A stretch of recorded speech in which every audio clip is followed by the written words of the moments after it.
Vous savez qu'il y a des gens qui se brossent les dents avec du déodorant? Oui, moi j'en fais partie. Et le seul problème, c'est que quand tu arrives au bout du pot, il faut que tu décides si aujourd'hui tu pues de la bouche ou tu pues de sous les bras. On va en refaire ensemble. Le déotifrice, comme son nom l'indique, sert à la fois de déodorant et de dentifrice. Il se compose de deux ingrédients, de l'huile de coco et du bicarbonate de soude en version poudre super fine. Ne prenez pas ce qui ressemble à du sucre semoule. Et au niveau des mesures, c'est un peu à la louche, hein, clairement. Vous prenez une dose de bicarbonate,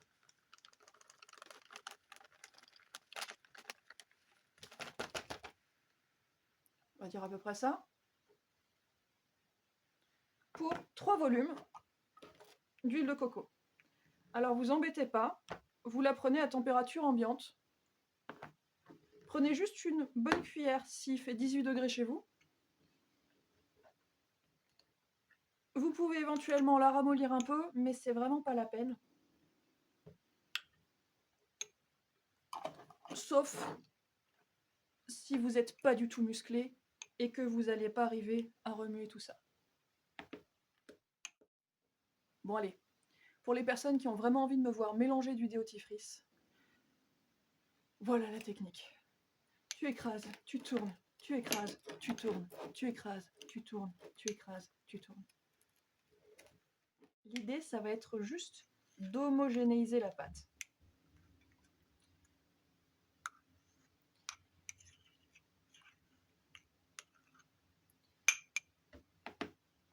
Moi, je le mets dans un pot de cette taille-là, parce que c'est plus facile pour juste en prendre sur la brosse à dents comme ça. Contrairement à ce que les vendeurs de dentifrice veulent vous faire croire, vous n'avez pas besoin de couvrir intégralement votre brosse à dents pour vous brosser les dents. Non, vraiment.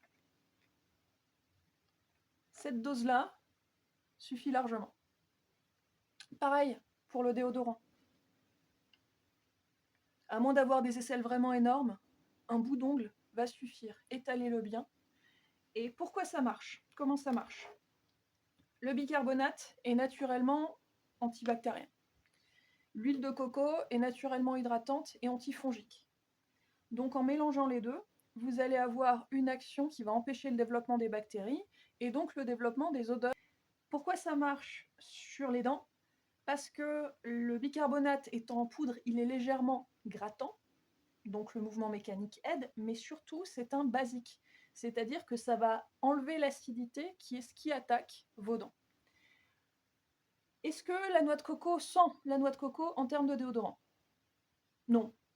Vous allez le sentir à l'application, mais avec la chaleur, en fait, elle perd son odeur. Donc pas besoin de prendre de l'huile de coco désodorisée.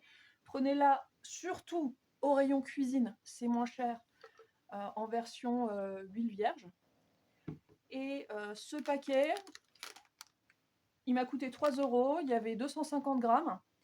Il a périmé en 2018, nous sommes en 2026. Pour vous dire à quel point ça dure longtemps.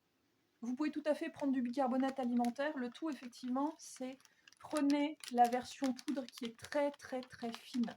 Si vous avez le bicarbonate alimentaire qui est un peu plus épais, ça va vraiment pas être agréable, ni en termes de texture, ni à appliquer. Donc, non, faites l'effort. Faites l'effort de prendre de la super poudre. Et combien de temps va me durer ce pot? Je crois que la dernière fois que j'en ai fait, il n'avait pas encore neigé. Donc probablement 3 mois. Et puis, c'est fatigant hein, de faire ses propres cosmétiques. C'est compliqué. Bref, grâce à moi, vous pourrez dire à tous vos potes que oui, vous vous brossez les dents avec du déodorant et vous vous mettez du dentifrice sous les bras.